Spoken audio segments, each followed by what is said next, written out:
I should have turned back when I saw the footprints. The trail I'd been following was barely marked, just a narrow stretch of dirt winding through dense forest. I'd come out here alone, just a quick weekend trip to clear my head. Solo hikes were my thing. No distractions, no one slowing me down.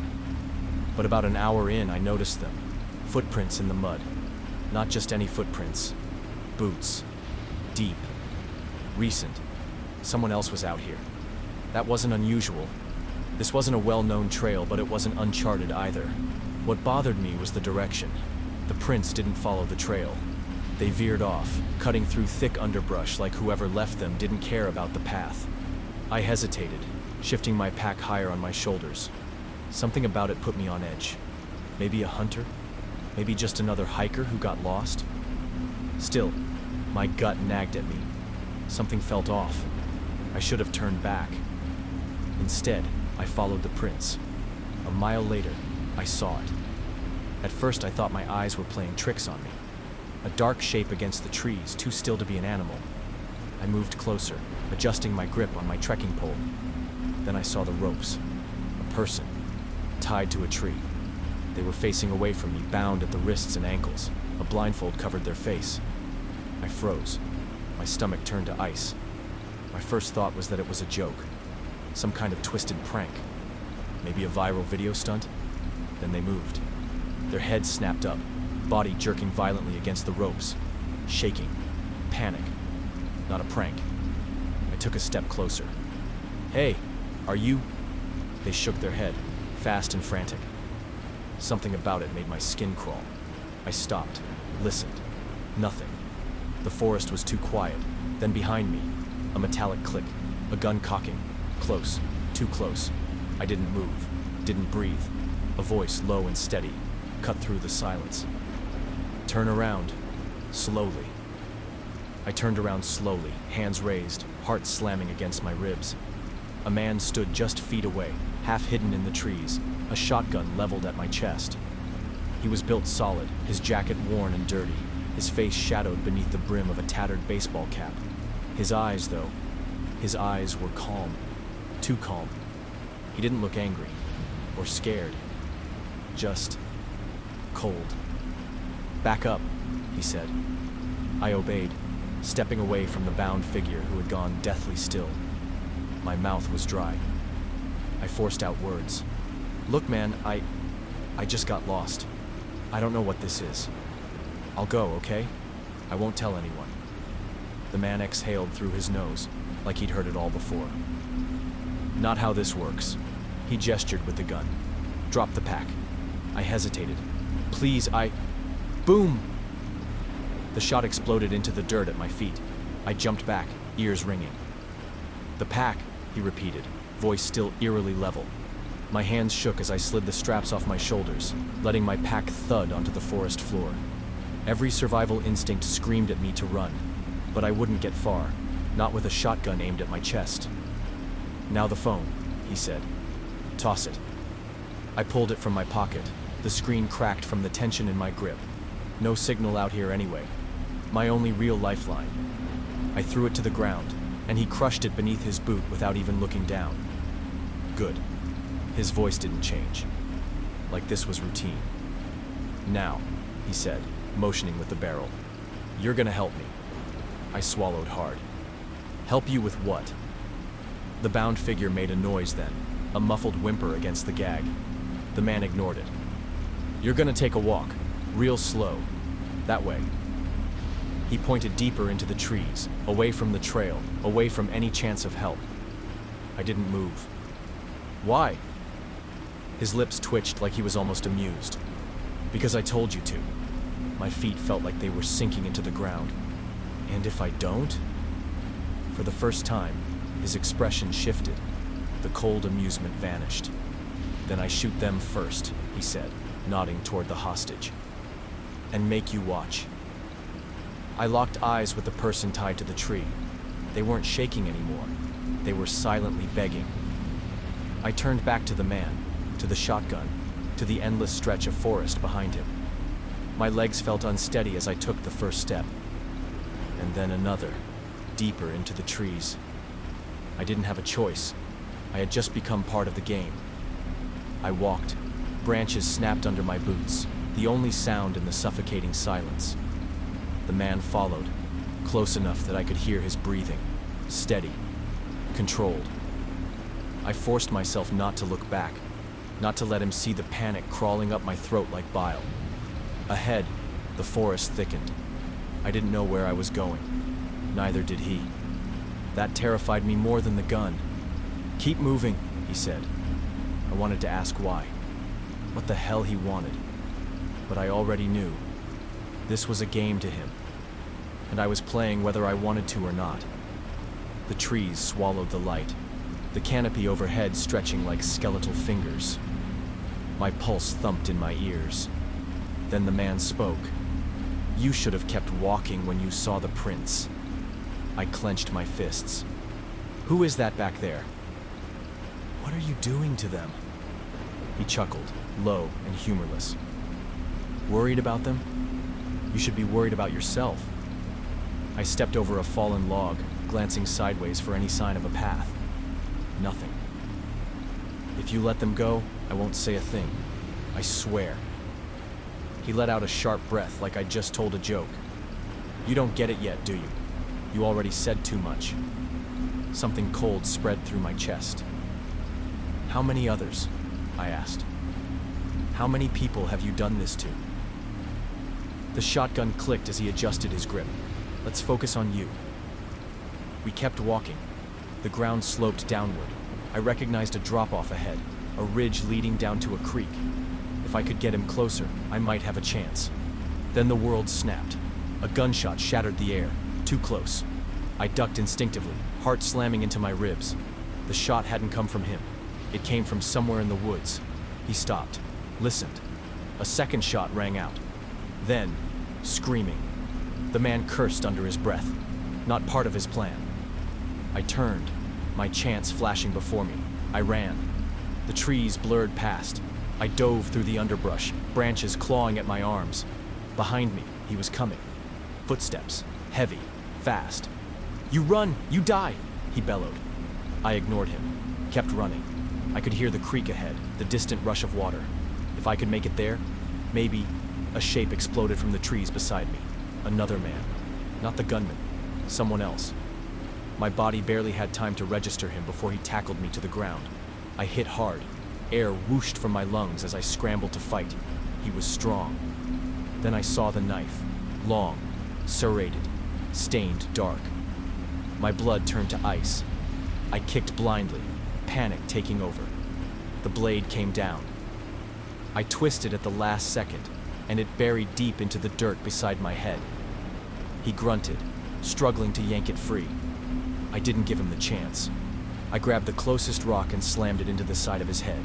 Once, twice, 3 times. His body went slack. I shoved him off, chest heaving. The man with the shotgun was close. I stumbled to my feet, grabbed the knife, and ran. I had no idea where I was going. All I knew was that I wasn't dying in these woods. I ran. The trees blurred past, my breath ragged. My legs screamed, but I didn't stop. Couldn't stop. The shotgun man was close, his footsteps heavy, closing in. Then, another gunshot. I flinched, instinctively ducking. It wasn't aimed at me. It came from deeper in the woods. A second later, I heard shouting. Not just one voice, multiple. More men. My stomach twisted. How many were out here? I stumbled down the slope, catching myself on a tree trunk before I collapsed outright.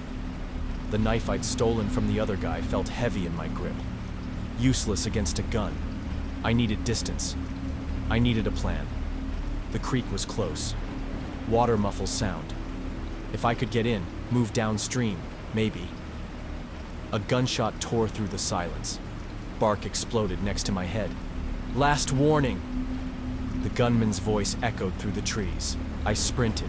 The ground vanished beneath me. I barely had time to brace before I tumbled down the ridge.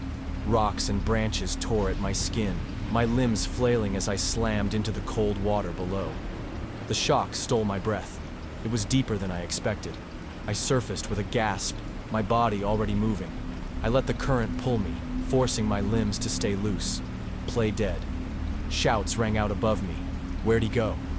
Find him. Then silence.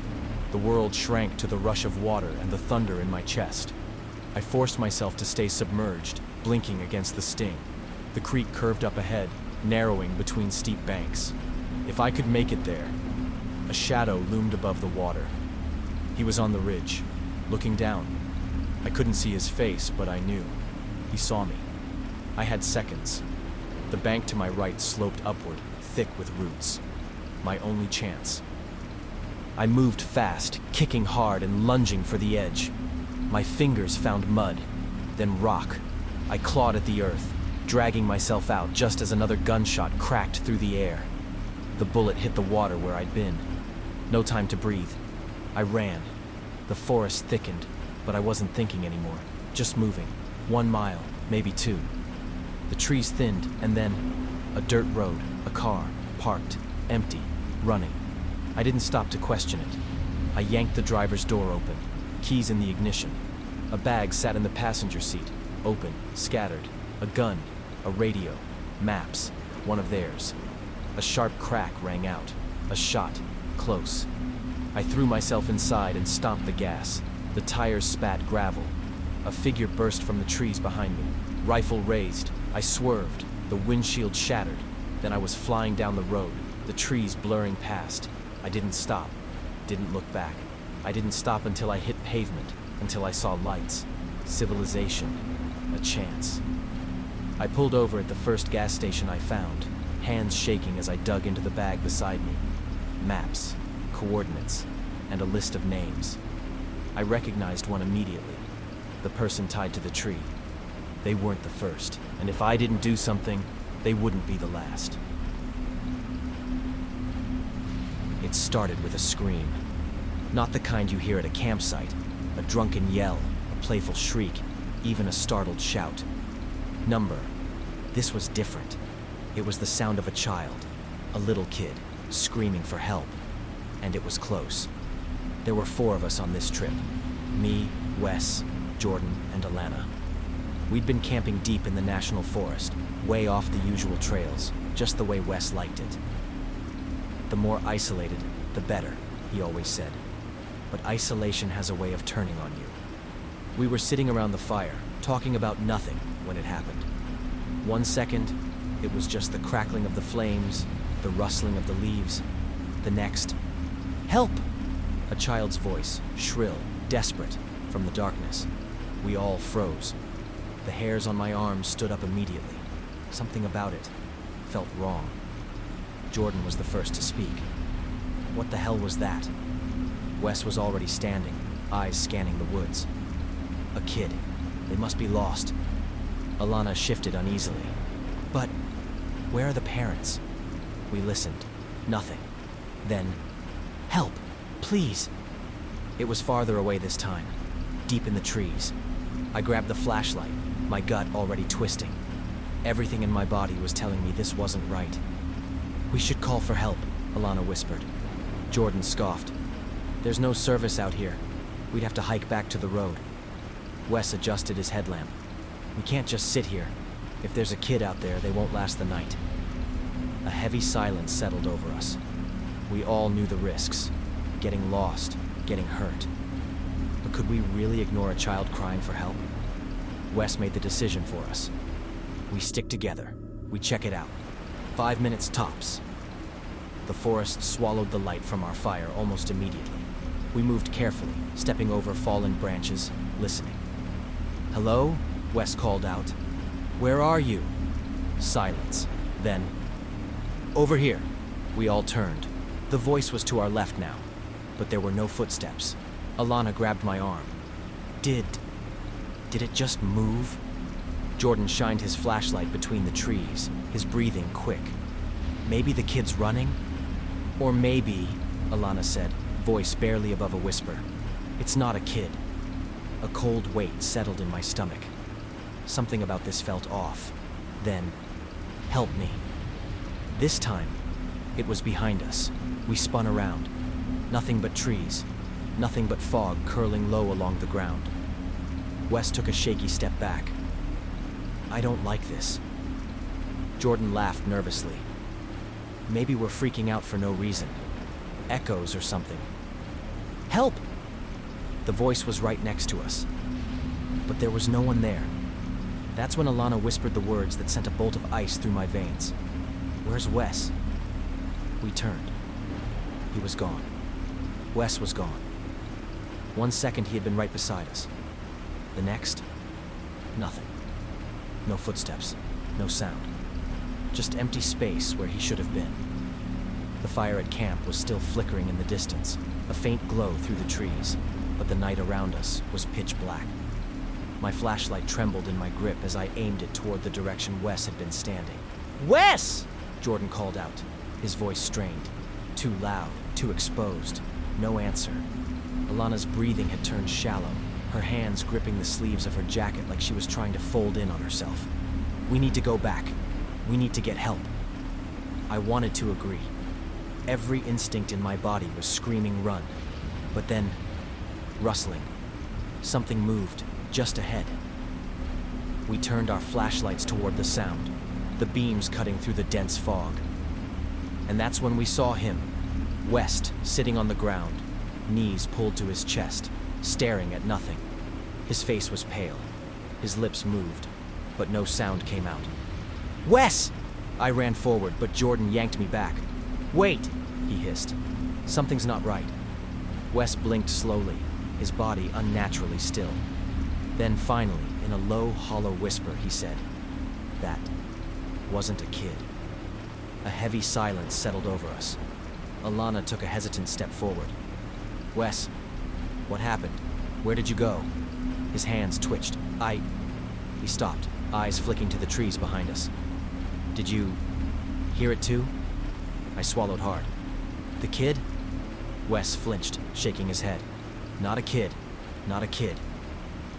Jordan crouched next to him, speaking gently.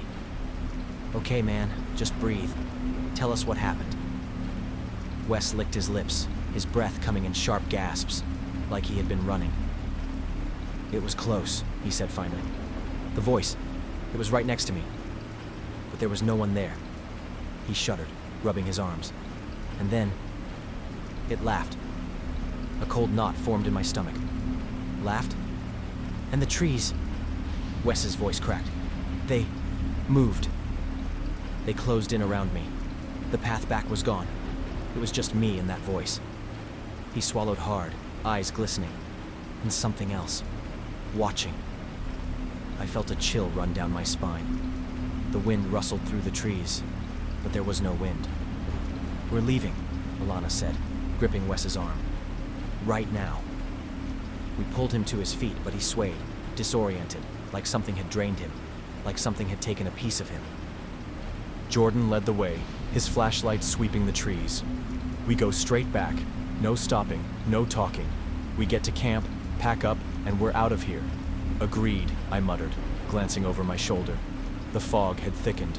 The trees looked different, closer. The forest felt wrong. And then, a giggle, high-pitched, playful, right behind us. I spun, shining my flashlight toward the sound. Nothing. But the laughter continued, circling us. Wes whimpered, clutching his head. It's not done with us. The giggling stopped. A voice whispered from the dark, not a child's voice. You shouldn't have come. No one moved. The voice had come from right next to us. Too close, too wrong. It wasn't the wind, wasn't an echo. Something had whispered. My throat tightened as my grip on the flashlight trembled. Jordan, usually the calm one, turned his beam in frantic circles, the light bouncing off trunks and twisting branches. But there was nothing there. Wes was shaking. His breath hitched, hands curled into fists against his knees. It's watching us. Alana grabbed my arm. What do we do? Jordan took a step back. We run. Wes lifted his head, eyes wide and glassy. No. His voice was barely above a whisper, but it cut through everything. That's what it wants. No one argued, because deep down, we knew he was right. Something about this, the voice, the movement, the way Wes had disappeared and reappeared like he'd never left. None of it made sense. The trees around us were shifting, rearranging. Or maybe it just felt that way. Maybe panic was making the world warp around us. But standing still felt worse. It felt like waiting to be swallowed. I took a deep breath. We stick together. We walked back slow. No running. Jordan hesitated, then nodded. Stay close. Alana reached for Wes, pulling him up. He staggered but didn't resist. His fingers dug into her wrist like he needed to anchor himself to something real. We turned toward the campsite and froze. The fire was gone. Not put out. Not smoldering. Just gone. No embers. No smoke. No sign it had ever been there. Alana sucked in a sharp breath. That's not possible. Jordan's flashlight flickered, and for a split second, I thought I saw something standing between the trees. Tall. Not moving. By the time I turned my beam toward it, it was gone. We walked. Slow. Careful. Listening. The forest stretched endlessly in every direction, but we stayed the course, forcing our legs to move, keeping our voices low. Then the footsteps started. Not ours, a fifth set. Light, deliberate, following just behind us. Alana squeezed my hand. Do you hear that? I nodded, but didn't dare turn around. Then the giggling came back, but it wasn't behind us anymore. It was ahead. Jordan swore, skidding to a stop. The giggle had moved in an instant. Then, I see you! Alana gasped, clapping a hand over her mouth. It hadn't been a whisper this time. It had been right in front of us. Jordan swung his flashlight forward. Nothing. But then something moved. Not fast, not hiding. It stepped forward from the trees just at the edge of the fog. A child, no older than 7. Alana let out a choked sob. Oh my God. The kid just stood there staring. He had no shoes. His clothes were filthy, torn at the knees and elbows. His small hands hung limp at his sides. His face was unreadable. And his eyes. Something was wrong with his eyes. Too dark. Too empty. Jordan took a shaky step forward. Hey kid, are you lost? The child didn't blink, didn't breathe. Then he smiled. The kid smiled. And something about it was all wrong. His mouth stretched a little too wide, his teeth just a little too small, too uneven, like they weren't meant to fit inside a human jaw. His lips didn't move when he spoke. You're not supposed to be here. The voice was small, high-pitched, but it didn't come from his mouth. It came from the trees, behind us. Alana whimpered. Jordan took a sharp step back. No one breathed. I forced my mouth to work. Who are you? The kid blinked, slowly. Then, just as slow, he raised his hand and pointed.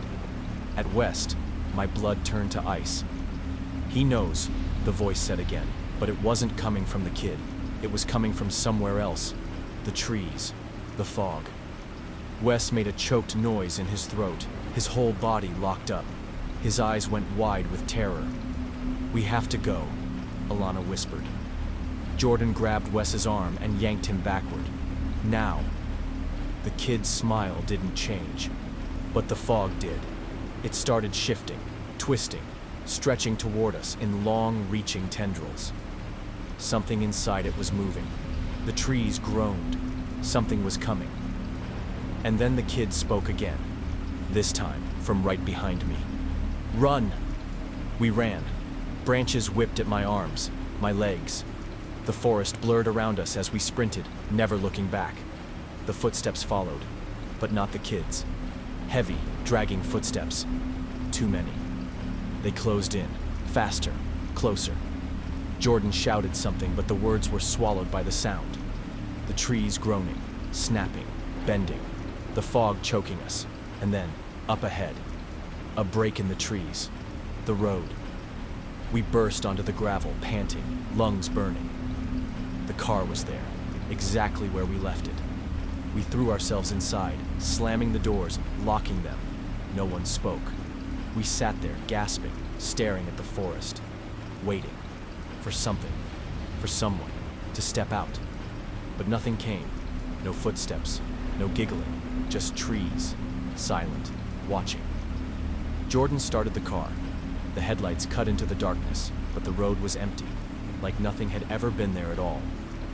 We didn't stop driving until we hit town. We didn't talk about it. Not then. Not for a long time. But weeks later, I woke up to something strange. Wes had left the group chat, deleted his social media. When I called, his phone was disconnected. I texted Jordan. "Have you heard from Wes?" A few minutes passed. Then, one message came through. "He's gone." I barely slept that night. I don't sleep much anymore, because every so often when the world goes quiet, I hear something just outside my window, faint, software, a giggle, and then, in a voice that isn't a child's, "I see you." We'd been planning this trip for months. Me and Jake had been hunting together since we were kids. We knew the woods. We knew how to track, how to move quiet, how to handle ourselves. Or at least, we thought we did. The spot was perfect. Deep in the backcountry, far from any roads or trails. No cell service. Just endless trees, crisp air, and the occasional distant call of some unseen animal. Exactly what we wanted. We hiked in before dawn, rifles strapped to our backs, packs heavy with supplies. The plan was simple. We'd set up camp first, then split up to scout for signs of game. Except now it was getting dark, and Jake wasn't back. I stood at the edge of our camp, scanning the tree line. Something felt off. He was supposed to circle back hours ago. We'd done this 100 times before. Never split up too far, always checked in by midday. But the sun was dipping below the trees now, the shadows stretching long and thin. And I was alone. I cupped my hands around my mouth. "Jake!" My voice disappeared into the trees. Nothing. No birds. No rustling. Just silence. I grabbed my rifle and a flashlight, the beam cutting through the gloom. He wouldn't just disappear. Maybe he fell, twisted an ankle. Maybe he was tracking something and lost track of time. Maybe. But deep down, I knew. Something was wrong. I followed the trail he'd taken that morning, moving slow, scanning for any sign of him. A footprint. A broken branch. Something. And then, something caught my eye. A dark patch on the leaves. Wet, soaking into the ground. I stepped closer, crouching down. My breath caught in my throat. Blood. A lot of it. Jake's blood. I straightened, my heart hammering. The blood led forward, streaked across the ground like someone had been dragged. The trail wove between the trees, disappearing into the darkness ahead, leading somewhere. I swallowed hard, adjusting my grip on the rifle. Jake was hurt. He needed me. I followed the blood. The trail led me deeper, my flashlight flickering against the underbrush. The farther I went, the worse it got. Broken branches, more blood, a boot. Jake's boot. Panic coiled tight in my chest. Had an animal taken him? A bear? A cougar? But no. There were no claw marks. No struggle. Just tracks. Footprints. Not Jake's. They were bigger. Heavier. Someone else had been here. A cold chill crawled up my spine. I clenched my jaw, moving forward, rifle raised. Then I saw it. The hunter's blind. A small, elevated wooden structure, barely visible in the thick trees. I could just make out the outline of a ladder leading up to it. And the blood trail. It went inside. I swallowed hard. My hands were sweating against the rifle stock. Every instinct screamed at me to turn back, to run. But I stepped forward anyway. I had to know. I reached the base of the ladder, stomach twisting. Something was up there. I climbed. Slow. Careful. At the top, I hesitated. My pulse pounded in my ears. I pushed the door open. Inside, in the dim glow of my flashlight, I saw Jake's rifle, his other boot, his pack. But no Jake. Just those same, heavy footprints, leading back out, leading away. My breath hitched. Someone had been here. Someone had taken him. And they were still out here, watching me. I stood frozen in the hunter's blind, my breath sharp and uneven. Jake's gear was here, but he wasn't. Outside, the forest felt impossibly still, like it was listening. My flashlight swept over the inside of the small wooden structure again, my pulse hammering in my ears. The footprints, those heavy, unfamiliar footprints, led back out the door, disappearing into the thick underbrush. Someone took him, and I wasn't alone. I climbed down the ladder, landing as quietly as I could. My fingers gripped my rifle tighter than ever. I needed to think. If he was alive, where would they take him? The blood trail continued past the blind, but it was weaker now, fainter, smeared, as if whoever took him didn't want me to keep following. I scanned the woods, forcing my breath to steady. Think. If someone grabbed Jake, they had to be moving fast. There was no ATV sound, no distant roar of an engine. They were on foot. That meant they couldn't have gone too far. I followed the footprints, stepping as lightly as I could. No twigs, no leaves, no noise. I had to be the hunter now. The tracks led deeper into the woods, winding through thick patches of trees. Everything about this was wrong. This wasn't just some lost hiker or a hunter gone missing. Someone dragged Jake out here, and they didn't want me finding him. Then the prints stopped. I froze, sweeping the flashlight over the ground. The trail just vanished. No more footprints. No more blood. Just undisturbed forest floor. A dead end, except something wasn't right. I looked up. The trees around me were too thick. No way someone just disappeared in here. They were hiding something. My flashlight hit something to my left. A broken branch, freshly snapped. Someone had passed through here recently. I pushed forward, my body tensed. If they stopped covering their tracks here, there had to be a reason. And then I saw it. A cabin. It was barely visible through the trees, sitting there like it had been waiting for me to find it. Old, run down, hidden, perfectly placed. I crouched, heart hammering. If Jake was anywhere, it was inside. I scanned the area. No movement, no light. The whole place felt wrong. But I had no choice. I stepped forward, rifle raised, and then the door creaked open. The door swung open with a slow, deliberate groan. I froze. Rifle raised, breath held. I wasn't the one who opened it. The cabin's interior was swallowed in shadow, the air inside thick, stale. I adjusted my grip, took a cautious step forward. The boards creaked beneath my boots. Silence. Then, a scuffling noise. My flashlight flickered against the darkness, sweeping the walls. Old wooden beams, a sagging couch, shelves cluttered with dust-covered cans and tools. No sign of Jake. But the back door? It was open. I swallowed hard, inching forward, my pulse hammering against my ribs. The air carried a faint metallic scent. Blood. Jake's blood. I wasn't alone in here. I moved toward the back door, my boots whispering against the wooden floor. Something dripped in the corner, wet, steady. I turned my light toward it and felt my stomach drop. A blood-stained hatchet leaning against the wall, and above it, smeared along the cabin wall in long, uneven streaks, handprints. Too many, too high, too large. I took another step forward when, thump, something heavy shifted behind me. I spun, rifle raised, flashlight bouncing wildly over the room. A cabinet, the door slightly ajar. My chest tightened.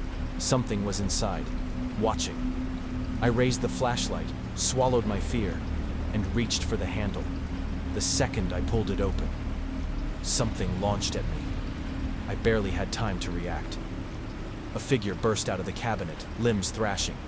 My finger tightened on the trigger, but... Wait! Wait! I recognized the voice just in time. Jake, bloodied, wild-eyed, barely standing. I caught him before he collapsed, slamming the cabinet door shut behind him. His body trembled violently against mine, his shirt soaked in sweat and blood. Jesus, Jake. What the hell? His grip on my jacket was vice-like. His lips trembled. His eyes darted wildly behind me. We have to go. His voice was barely a whisper. Right now. A sound cut through the trees outside. A low, guttural whistle. Jake's breath hitched. His fingers dug into my arm. They know we're here. I didn't ask questions. I just grabbed him and ran. Jake was barely standing, but we couldn't stop. The whistle cut through the trees again, closer this time. Too close. I threw his arm over my shoulder, gripping my rifle tight, and we ran. Branches lashed at us as we tore through the underbrush, our boots pounding against the damp earth. I kept my flashlight off. Light would only make us a target. Jake gasped for air beside me, every step jarring his weakened body. They took my boots, he muttered. His voice was hoarse, like he hadn't spoken in hours. They took my damn boots, like they were playing with me. I didn't answer. We had bigger problems. Because behind us, I heard footsteps, not crashing through the brush, not running, just walking, slow, steady, like they knew we weren't getting away. The hair on my neck stood up. My mind screamed at me to look back, but I couldn't. I didn't want to see. Instead, I focused on moving. The terrain sloped downward. The creek. If we could reach the water, we could lose our scent. Disappear. Jake groaned as we stumbled forward. How many? Did you see them? No, I admitted. Just their footprints. And that cabin? Jesus, Jake. What the hell happened? His breath hitched. He didn't answer.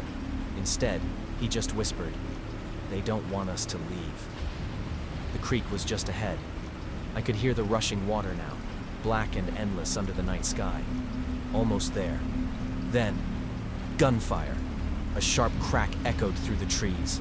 The dirt near my feet exploded. I shoved Jake down just as another shot rang out.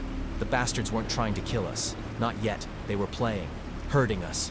Jake pulled at my sleeve, eyes wide. "Run!" We scrambled to our feet, diving toward the creek. The cold water hit like a knife to the chest. I forced myself forward, dragging Jake with me. The current pulled hard, but I kept my footing, stumbling to the opposite bank. We didn't stop. Footsteps crunched against the gravel behind us. They were right there. I spun, raising my rifle. But there was no one there. Just the trees, the dark, the whisper of wind through the leaves. Then, the whistle. Not behind us anymore. In front. Jake collapsed against a tree, his breathing ragged. My own lungs burned, but my hand stayed tight on my rifle. I wasn't dying out here. Then I saw it. A figure, just beyond the trees. Tall, motionless, watching. No flashlight, no weapon, just standing there. My finger tensed on the trigger. "Who are you?" No answer, not even a flinch. I fired. The shot echoed through the night. When the smoke cleared, the figure was gone. Jake was shaking now. "They're toying with us. They could have killed me back at the cabin, but they didn't. They want us scared. They want us running." I swallowed hard. It was working. "We keep moving," I said. "We get out of these woods." Jake nodded. Neither of us said it aloud, but we both knew. We weren't alone, and we might not make it out.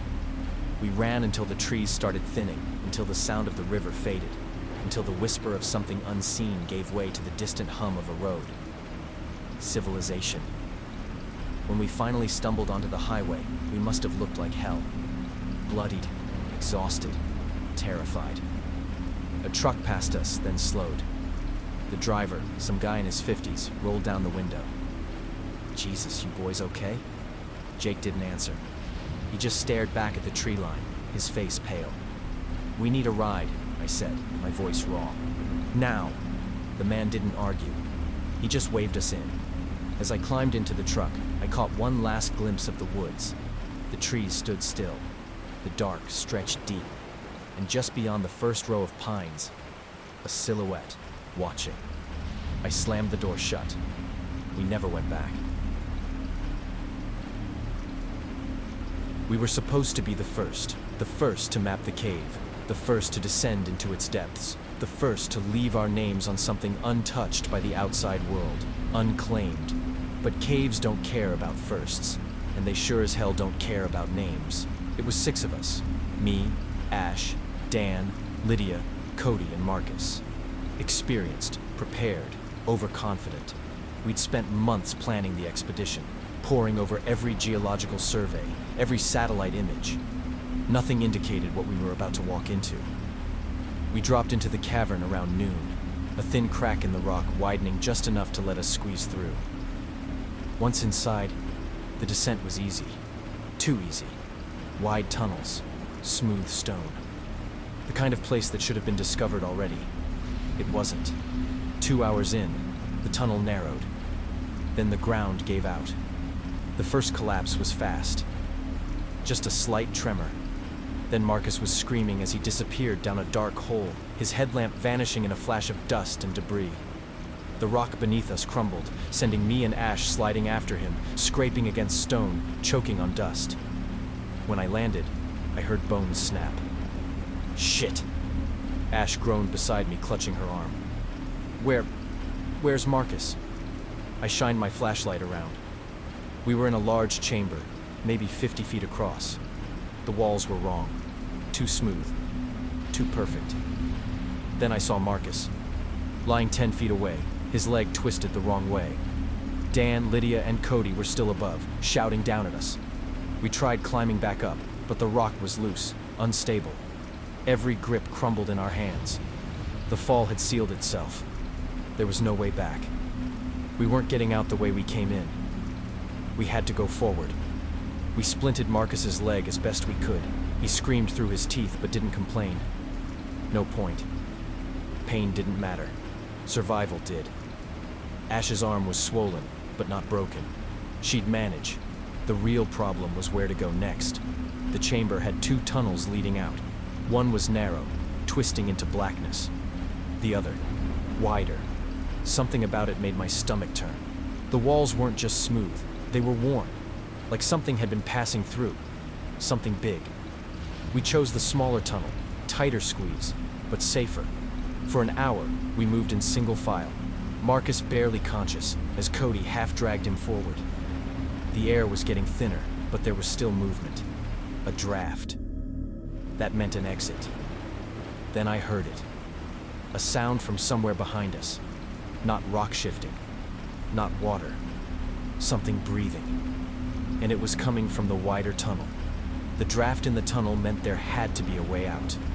But the breathing? That meant we weren't alone. We kept moving, deeper into the rock. Marcus gritted his teeth, barely able to walk, his breath coming in sharp, pained gasps. Cody had to nearly carry him now, but none of us spoke. We didn't need to. We all felt it. The presence behind us. A slow, methodical stalking. The narrow tunnel opened into a larger chamber, and for a second, I thought we'd found something remarkable. Massive stalactites hung from the ceiling like jagged teeth, the floor uneven and scattered with old limestone formations. Then Lydia whispered something that made my stomach turn. These aren't natural. I turned my flashlight to where she was pointing. The stalactites. They weren't just formations. They had markings, deep grooves, scratches. Something had been shaping them. Keep moving, I whispered. The air grew colder. The sound of our breathing echoed strangely, like the cave itself was listening. Then, a rock clattered behind us. We all froze. Dan raised his flashlight. The tunnel behind us was empty. The beam caught only dust particles floating lazily in the air. But we weren't fooled. We knew something was there, watching, waiting. Then, from somewhere deep in the darkness, a scraping sound, like nails dragging across stone. Marcus whimpered. We needed to move.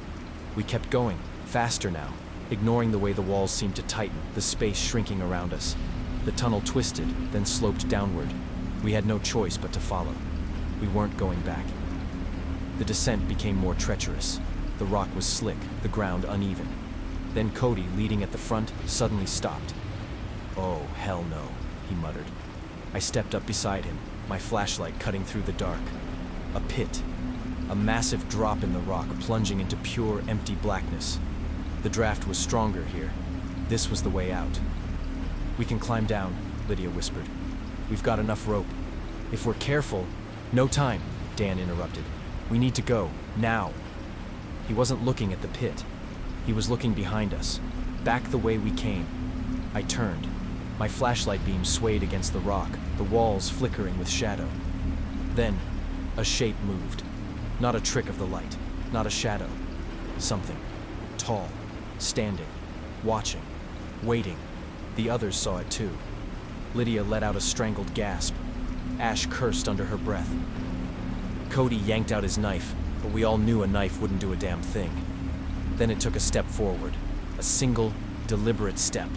I didn't wait to see what happened next. "Go!" I shouted. I grabbed the rope, looped it around my harness, and threw myself over the edge. I slid down the rope into pure blackness, heart pounding in my throat.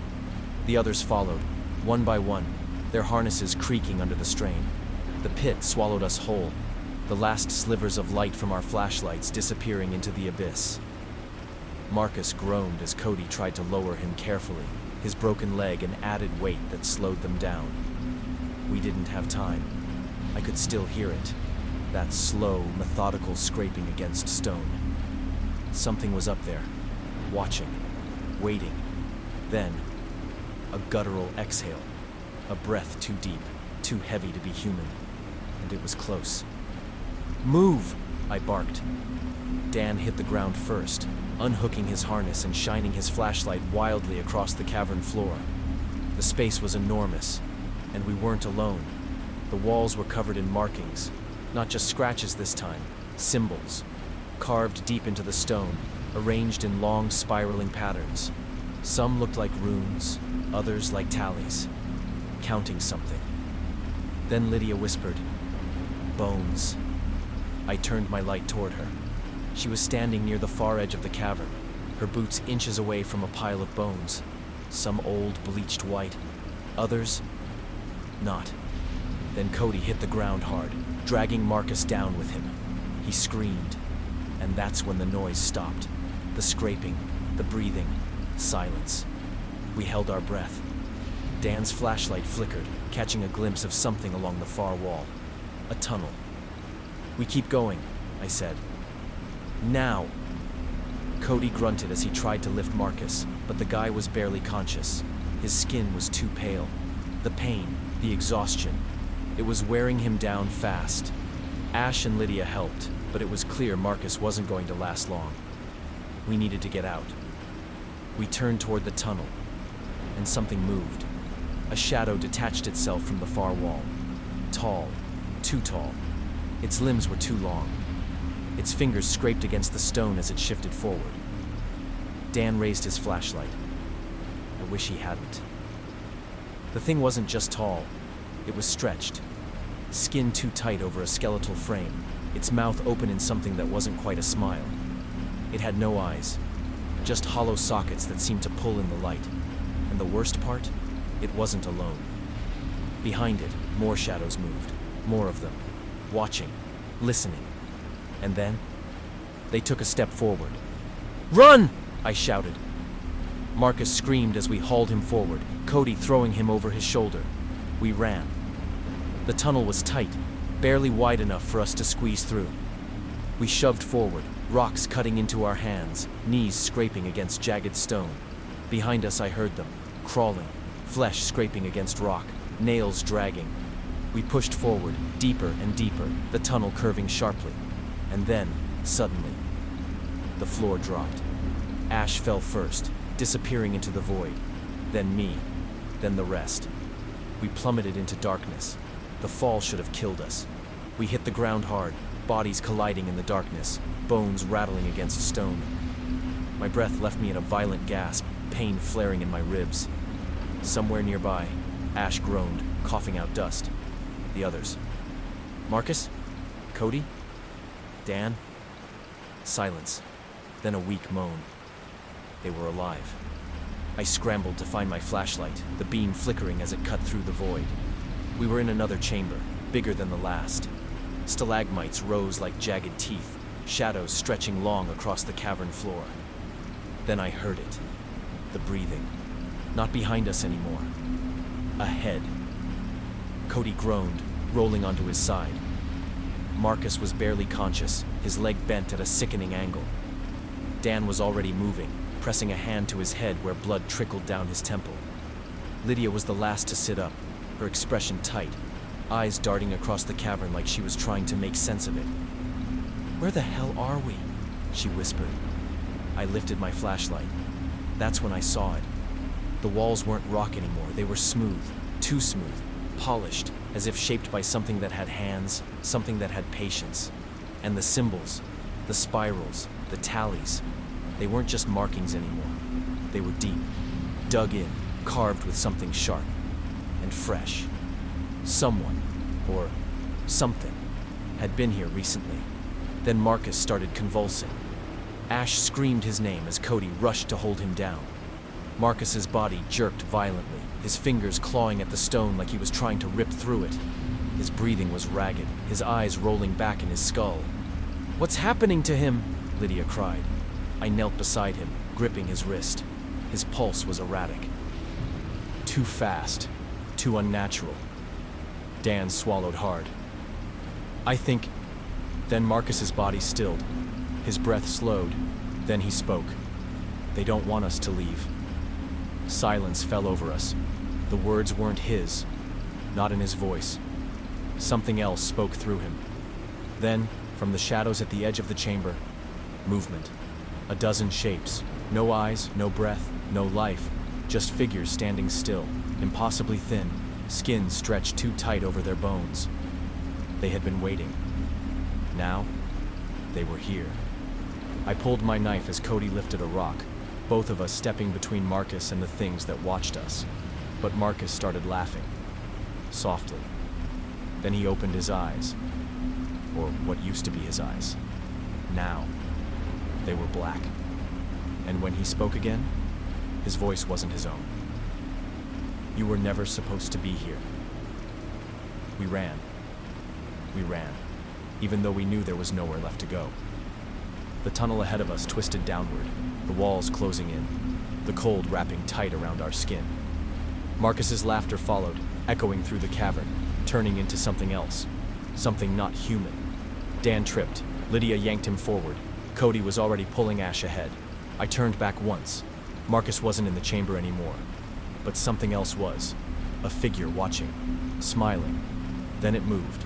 The tunnel opened. Light. Not natural. Firelight. Torches lined the walls, leading to a vast underground hall. And at the center, a door. Huge.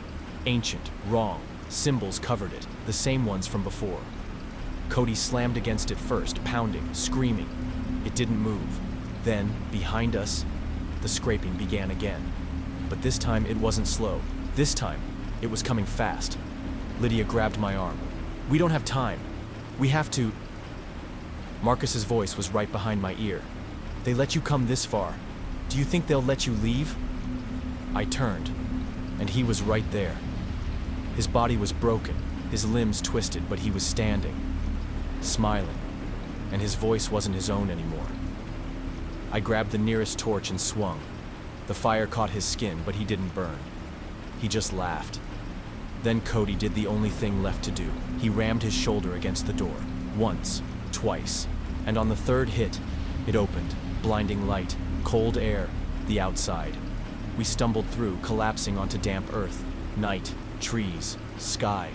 We were out, but behind us, the door was still open, and something was still standing there, watching us as we escaped into the forest.